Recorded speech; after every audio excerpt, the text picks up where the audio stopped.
Mi trabajo se titula Realismo Social, una política exterior al servicio del pueblo.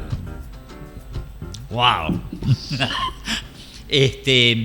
Bien, cuando en 2011 3 miembros del Congreso de los Estados Unidos enviaron una carta a la secretaria de Estado, Hillary Clinton, aduciendo que el gobierno de Cristina Fernández de Kirchner podía estar suministrando tecnología a Irán, muchos miembros de la oposición argentina, junto a otros gusanos latinoamericanos y mundiales, saltaron de contentos, pensando en los fuertes costos que esa imprudencia representaría para el gobierno progresista de la Argentina.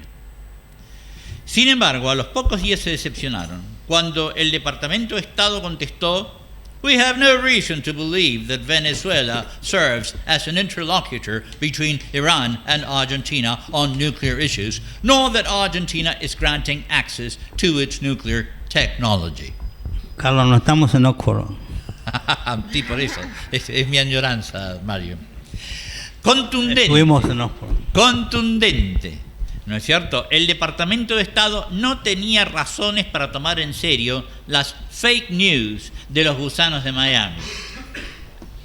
Por cierto, desde que en 1994 el gobierno de Menem accedió al Tratado de No Proliferación Nuclear, los sucesivos gobiernos argentinos han sido cuidadosos de no apartarse del principal mandamiento del orden internacional, comillas, no difundirás tecnología nuclear. Este precepto emerge de un consenso entre los poderosos del mundo al que ni Néstor ni Cristina Kirchner desafiaron. Tampoco violaron el régimen de control de tecnologías misilísticas, al que accedimos en 1993. Por eso pudimos seguir exportando reactores nucleares a un país avanzado como Australia, que no siendo uno de los poderosos, es respetuoso de las reglas del juego.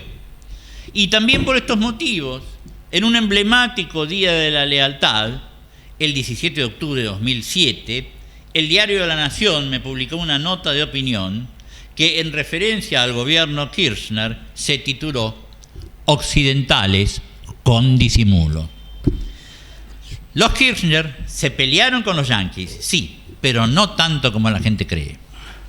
Por cierto, aunque la suya fue una retórica opuesta a la de Menem, las políticas exteriores de ambos Kirchner se parecieron más a las de Menem que a las de Alfonsín. Alfonsín rehusó firmar el Tratado de No Proliferación Nuclear, desarrollaba el misil Cóndor II en sociedad con el Irak de Saddam Hussein, y en sus 5 años y medio de gobierno se negó a restablecer relaciones con Gran Bretaña, interrumpidas obviamente en 1982 con la Guerra de Malvinas. Este era el perfil de un desestabilizador al que los poderosos buscarían desestabilizar. Frente a un país que no se comprometía a no desarrollar bombas atómicas, que amenazaba con desestabilizar al Medio Oriente con un misil balístico de alcance intermedio y que mantenía vigente un conflicto territorial que había conducido a una guerra pocos años antes, librada contra el mejor aliado histórico de los Estados Unidos, la política esperable por parte del Departamento de Estado era hacer todo lo necesario para que ese país periférico no se desarrollara y no se convirtiera en una amenaza importante. Tal era la Argentina de Alfonsín. Menem eliminó estas peligrosas confrontaciones y los Kirchner estuvieron muy lejos de regresar a estas políticas.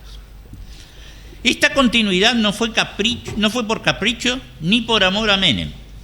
Aunque en muchos sentidos los gobiernos Kirchner no acertaron con una buena política exterior, intuyeron límites al poder argentino que ni Alfonsín, un demócrata, ni Galtieri, un dictador alcohólico, comprendieron. Los Kirchner intuyeron que el orden mundial está regido por una pequeña oligarquía de estados que tienen el poder de destruir al mundo. Son las potencias nucleares. Estas establecen las reglas del juego básicas, especialmente en lo que refiere a la paz y seguridad mundial. A la vez, ellas son las primeras en violar sus propias reglas. Tienen un poder de veto de facto que el Consejo de Seguridad de las Naciones Unidas reconoce como de iure. Nadie puede imponerles nada. Su vigencia como oligopolio revela la naturaleza jerárquica del orden mundial. Todos sabemos que el orden interestatal no es democrático, pero no todos comprenden que no puede serlo. Este es un teorema que procederemos a demostrar, les pido ahora que se concentren, comenzando con el siguiente razonamiento.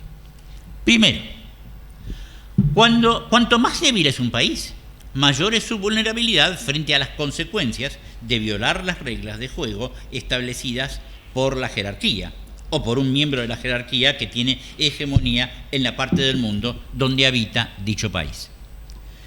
Segundo, los costos del desafío a las reglas impuestas por la jerarquía o por alguno de sus miembros claves recaen principalmente sobre la ciudadanía del país más débil. Generalmente los pueblos sufren más que las élites de las sanciones impuestas por los estados poderosos frente a las violaciones de las reglas perpetradas por estados débiles.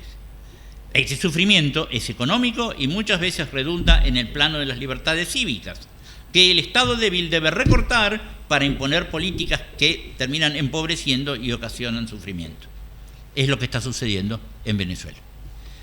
Tercero, por lo tanto, cuanto más débil es un país, más bajo es el umbral de autonomía externa a partir del cual la libertad y el bienestar de los ciudadanos debe forzosamente disminuir.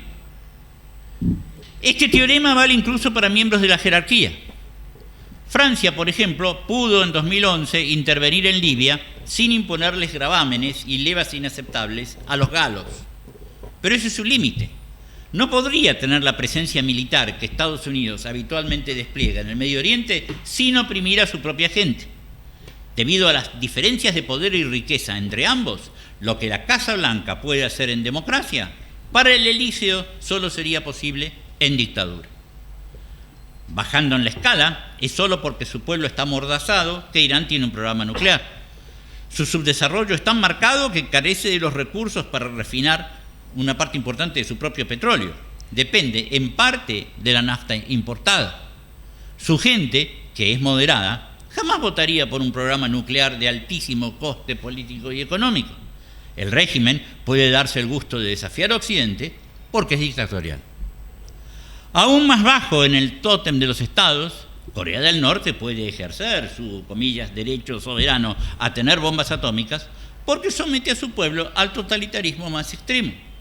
Solo así puede un país paupérrimo concentrar sus recursos en el desarrollo y producción de un arma tan cara, afrontando sanciones internacionales durísimas. Para poder afirmar con truenos que su país es tan soberano como Estados Unidos, el régimen de Pyongyang reduce a su gente a una pobreza y autoritarismo extremos.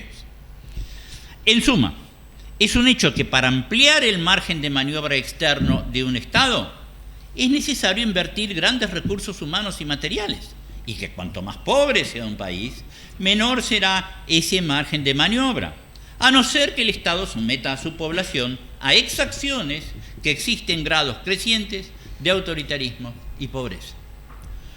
Como consecuencia, mientras esté constituido por estados material y demográficamente desiguales, el orden internacional no podrá jamás ser democrático ni igualitario.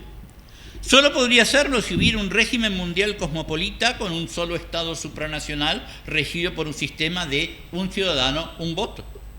En las circunstancias actuales de la humanidad, eso es menos que una utopía.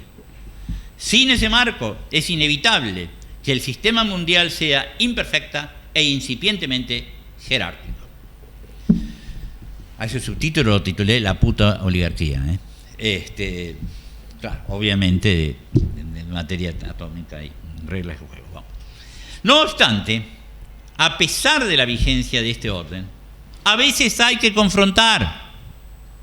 Poca gente recuerda que en la formulación original de mi libro Realismo Periférico, Planeta 1992, dije explícita y reiteradamente que esta doctrina exige que confrontemos incluso con Estados Unidos cuando ello es necesario para defender los intereses tangibles de la gente. Eso está, entre otros lugares, en la página 119 y 122, y por si al caso alguien tiene alguna duda y piensa que es una enmienda posterior, acá está el libro, original de 1992. Nunca propuso el realismo periférico un alineamiento automático. Propuso evitar las confrontaciones que no tienen rédito tangible. También dije allí que el realismo periférico es, comillas, compatible con cualquier modelo de política económica, ya sea de cuño liberal, desarrollista o incluso marxista.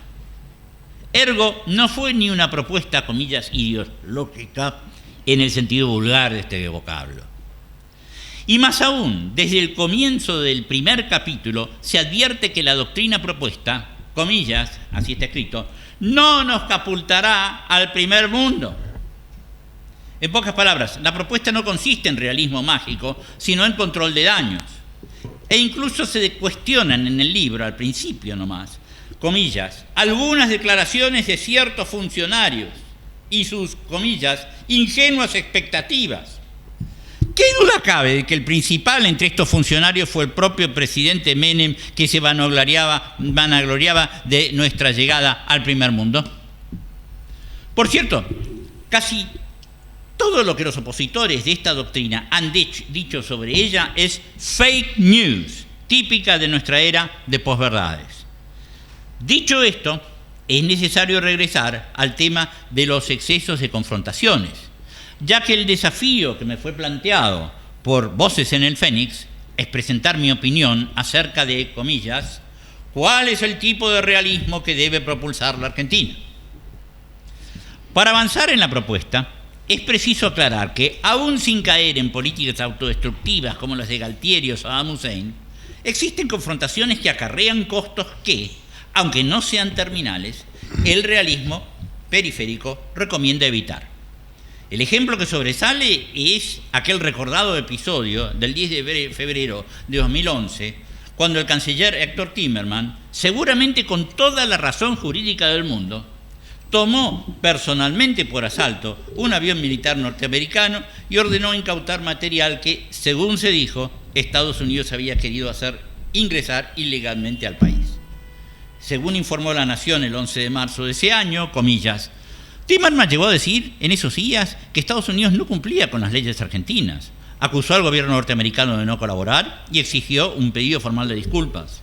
Dijo que un tercio de la carga no estaba declarado y que había varios GPS de una sofisticación reveladora de su potencia. 2 soldados de los Estados Unidos se sentaron sobre una valija durante 6 horas y cuando se pudo abrir, adentro se encontraron morfina, códigos secretos y manual de instrucción de equipamiento para interferir comunicaciones, dijo el canciller argentino, según La Nación. Cierro comillas. El digno canciller, que en 2018 purgó su error táctico, comenzando el año como preso político, privado de la visa norteamericana que le hubiera posibilitado obtener la atención médica que deseaba para tratar su grave cáncer, luce con furia patriótica en algunas fotos que ustedes pueden encontrar en internet. Aunque se justificara desde un punto de vista jurídico, esta confrontación fue totalmente innecesaria desde el punto de vista de los intereses tangibles del pueblo argentino. El balance de costos y beneficios, aunque incuantificable, fue negativo. Entorpeció las relaciones en medida muy superior al beneficio, que solo fue simbólico. El caso es diametralmente opuesto al de la confrontación generada por el presidente Alfonsín, cuando en octubre de 1986 viajó a la Unión Soviética para consolidar vínculos comerciales que le hicieron ganar al país miles de millones de dólares, en tiempos en que Washington tenía vigente un embargo cerealero contra Moscú, como sanción por la invasión soviética de Afganistán de 1979. En la página 127 de Realismo Periférico, esta política se valora positivamente. Y me cito a mí mismo entre comillas. La URSS es un país cuya economía contribuye sustancialmente a la endeble base del poder argentino y el bienestar de sus ciudadanos. El viaje de Alfonsín a la URSS, por ende, se puede conceptualizar como un uso de autonomía que, al contrario de su escala en Cuba, no es mero consumo, sino que es inversión de autonomía, en cuanto su objetivo fue consolidar una relación materialmente importante. Cierro las comillas. En cambio, el episodio del avión militar fue mero consumo de autonomía. Pero Timerman se dio con el gusto de sentirse un par de Clinton. Esta es, dicha en forma resumida, la doctrina normativa y teoría explicativa del realismo periférico. Pero es importante recordar lo que se dice en aquel libro de 1992, y me vuelvo a citar entre comillas. Es necesario recordar que una mala política exterior, una política de confrontaciones innecesarias, puede hacerle un daño tremendo a un país como la Argentina, mientras que es muy modesto lo que la mejor de las políticas exteriores puede positivamente aportar. Este aporte se limita al necesario apuntalamiento de un desarrollo que principalmente solo puede venir de adentro. Cierro las comillas de mi propia cita. Y que no vino, y que nunca vino. Estas palabras de mi autocita son casi una profecía del desastre que sobrevendría en 2001-2002. Como dije en 1992, la política exterior no puede construir a un país. Lo que hace es lubricar las otras políticas del Estado. Si una gran política exterior lubrica una política económica de enajenamiento y concentración del ingreso, estamos en el peor de los mundos posibles. En tal caso, es mejor repetir la guerra de Malvinas, una pésima política exterior, porque hubiera castrado políticas económicas corruptas y regresivas, como el proceso de privatizaciones de los 90. Es por eso que en mi libro de 2005, titulado El Estado Parasitario, Argentina, ciclos de vaciamiento, clase política delictiva y colapso de la política exterior, postulé un, comillas, teorema sobre la inconveniencia del acceso al crédito externo en un contexto de macrodelincuencia. Una buena política exterior, como la del realismo periférico, facilita el acceso al crédito, pero en un contexto de macrodelincuencia es mucho peor el remedio que la enfermedad. Es mejor no tener acceso al crédito. Claro, quien más sabe sobre este tema, gracias no solo a su gran talento, sino también al privilegiado punto de vista de que dispuso como vicepresidente del Banco Mundial, es Joseph Stiglitz, Premio Nobel de Economía 2001, como ustedes saben. Testigo de varias privatizaciones, principalmente la rusa, en Globalization and its Discontents, en el libro 2002, discurre, y lo cito entre comillas. Quizá la preocupación más seria en torno a la privatización, tal como ha sido frecuentemente practicada, es la corrupción. La retórica del fundamentalismo de mercado afirma que la privatización reducirá lo que los economistas llaman actividad de busca de renta, por parte de funcionarios gubernamentales que embolsan la crema de las empresas estatales u otorgan contratos y trabajos a sus amigos.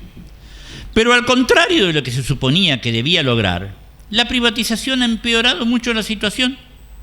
Si un gobierno es corrupto, hay escasa evidencia de que la privatización vaya a resolver el problema. Después de todo, es el mismo gobierno corrupto que antes manejaba la empresa estatal el que va a administrar la privatización. En país tras país, sigue diciendo Stiglitz, los funcionarios del Estado comprendieron que la privatización significaba que ya no necesitarían limitarse a ordeñar la vaca una vez por año. Vendiendo empresas estatales a precios por debajo de su valor de mercado, podrían quedarse con un pedazo significativo del valor de los activos en lugar de dejárselos a funcionarios por venir. Por cierto, sigue Stiglitz, podrían robar hoy lo que hubiera sido apropiado por políticos del futuro, no por ellos mismos. No sorprende que el tramposo proceso de privatización fuera diseñado para maximizar el monto del que se adueñarían ministros del gobierno, en vez de concebirse para canalizar al Estado la máxima cifra posible. Cierro las comillas de Stiglitz. Lo que vale para las privatizaciones, vale para el realismo periférico, que calmó las aguas de nuestra política exterior, de manera que estas venales operaciones pudieran concretarse. Naturalmente que los extranjeros también tuvieron responsabilidad en este gran fracaso, como lo demuestra Paul Bluestein en Argentina Didn't Fall on Its Own, Argentina no cayó solamente por sí misma, es decir, subtitulado Wall Street Pushed Debt to the Last, Wall Street empujó la deuda hasta el último momento, es un artículo de Washington Post 3 de agosto de 2003. Los bancos de inversión ocultaron los informes sobre el inevitable colapso con la intención de seguir beneficiándose de las comisiones provenientes de la colocación de bonos soberanos argentinos. No obstante, la responsabilidad principal por lo acontecido no fue de los extranjeros que se aprovecharon, sino de las clases políticas delictivas que hicieron posibles estos negocios. La experiencia indica, y acá concluyo, la experiencia indica que los intereses de un Estado periférico y su ciudadanía están mejor servidos por una política exterior de bajo nivel de confrontaciones políticas.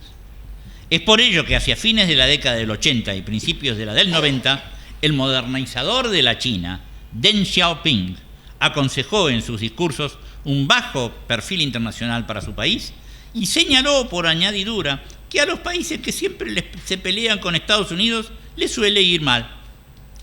Esa fue la base de su, comillas, principio directriz de 24 caracteres, que según el profesor Xu Zhisheng de la Academia China de Ciencias Sociales, tiene importantes coincidencias con el realismo periférico. Justo acaba de salir en Colombia un artículo sobre estas coincidencias. Pero con no confrontar no alcanza para que nos vaya bien.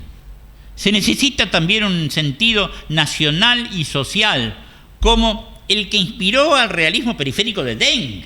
No le miren. El de Deng, que fue sin duda nuestro predecesor. Para que sea válido, el realismo periférico debe complementarse con políticas progresistas. Debe convertirse en realismo social. Nada más. Gracias.